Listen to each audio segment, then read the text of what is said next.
Good morning. Welcome to Books at the Bottom of the Stairs. My name's Lorene. Welcome if you haven't been here before. The orchids are still going. There's 6 of them, and I just took the 7th one off this morning. Well, I guess, yeah, you can tell it's summer. I didn't even clean up properly.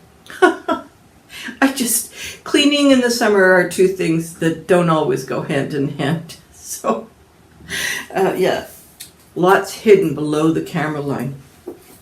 I have 2 books, but I'm not going to talk about this book right away because I still have to think about it. It's the True Deceiver by Tove Jansson, and it's a lovely book. I really enjoyed it, and there were just so many possible thinking points along the way. The writing is superb.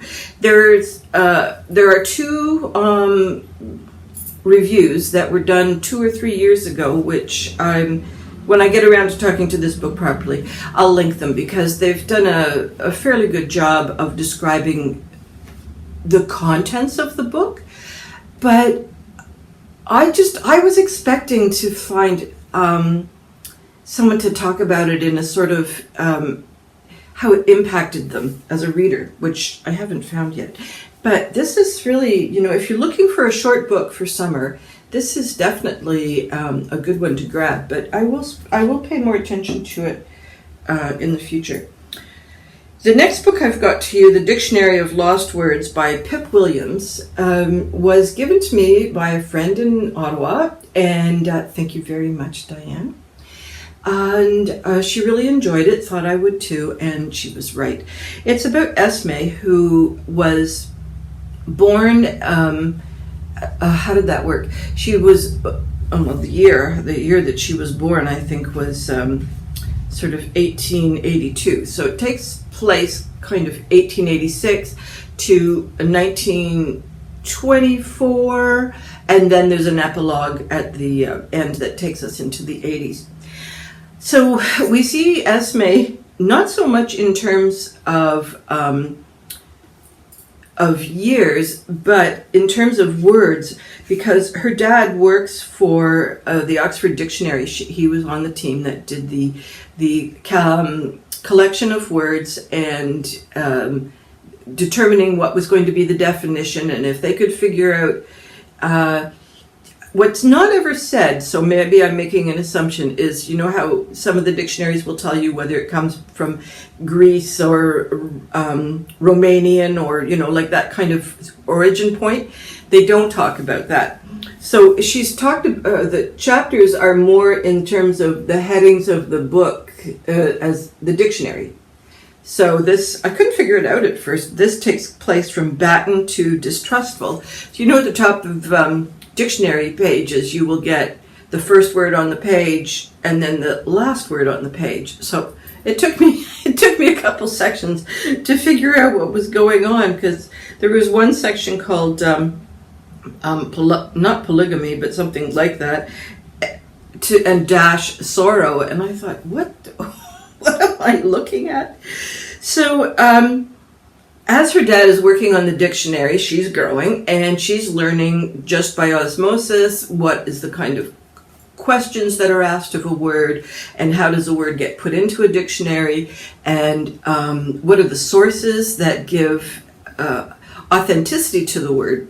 And so the original dictionary developers had the rule was that it had to have been written down in a book or some sort of authentic precursor. So whether it was a parchment from Roman times, or, so it had to have some kind of a life that was authentic to the written page and scholarship. So consequently, there were all these words that just didn't make it into the dictionary. And what was fun about the original dictionary, and I haven't looked into the Oxford Dictionary to see whether they still do this, but they had a quote, how to use it in a sentence. So I don't know if you remember spelling bees from when we were younger, and so you'd get the word fishing pole, and you had to spell it and use it in a sentence. So so these quotes from these other books and so on would be part of the process of discernment. And then the people who were doing the editing would come up with out of all those options, they would come up with the clearest possible way of using the words. So it was a very intricate relationship with each individual word. And, the original Oxford Dictionary went on for volumes, sort of like the encyclopedias do now. Encyclopedias are so yesterday. This is her world. And we see her world through the editors and the copy editors and the young lads who would take the pages that needed editing to the press and back from the press for proofreading. And so the whole process of how a volume of the dictionary is created is part of her world, and we're seeing that as well. But it's not just that. The author has brought in a very interesting array of words that Esme is considering. Like, if this is a lost word, what makes it a discarded word? What makes it a discarded word? And it takes her a long time to see a pattern. But also she has her own kind of intensity with some of the words that come along. And Lizzie is a servant who has been charged with looking after her since she was about 4 years old. And so Lizzie is a woman who's in servitude, and Esme is a girl who is in privilege. So we start to see those two worlds, and they're not colliding. They're actually going along quite nicely, which manages to take a form of conflict out of the story. And so by the two of them supporting each other, the journey of Esme to find more words just is very well supported. And as Esme gets older, she's going to the market and she's hearing things, and Lizzie doesn't approve of all of the words that Esme has latched onto. So she's picking up words that are, like, for instance, the word cunt is an old word. It goes back to Roman times, but as time has passed, it has come from meaning something fairly ordinary. It's sort of the way you and I would say orchid. That's what, without any kind of external kind of judgments on top of that word. That's what this word cunt has morphed into, a word that people are like really uncomfortable with. And so what she's starting to notice is that all the words attached to womanhood, whether they're reproductive words or emotional words, are not valid.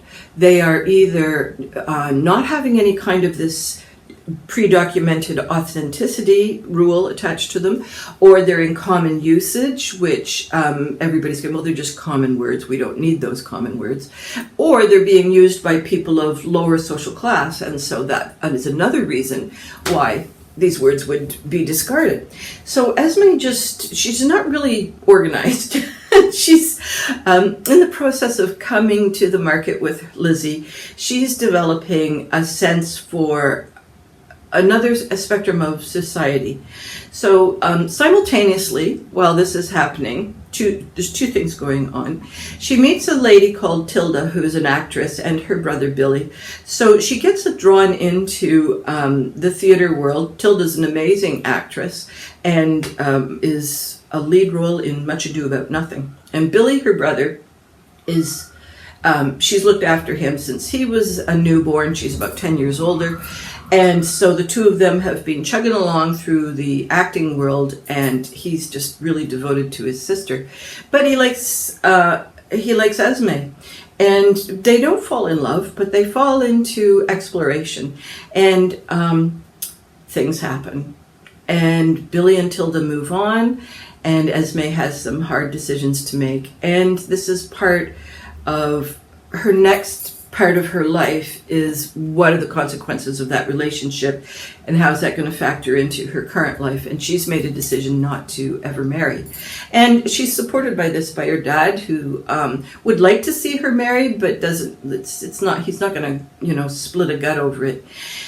And there are other women in Esme's life who are also unmarried. So we start to see into the world of the suffragettes who aren't, young suffragists aren't just unmarried, but it's certainly a path that they would like to be able to have as a secure choice. And so we also see the wealthy ladies and their version of suffragists, and it doesn't include the poor people, it only includes people who have property. So there's a little bit of social class crashing happening here. So the author, Pip Williams, this is a debut novel, by the way, and I'm sure it's British. They, she's a British gal. She's just done a beautiful job. The language is really nice. The sentences are super smooth. You really can feel the emotions of the different characters.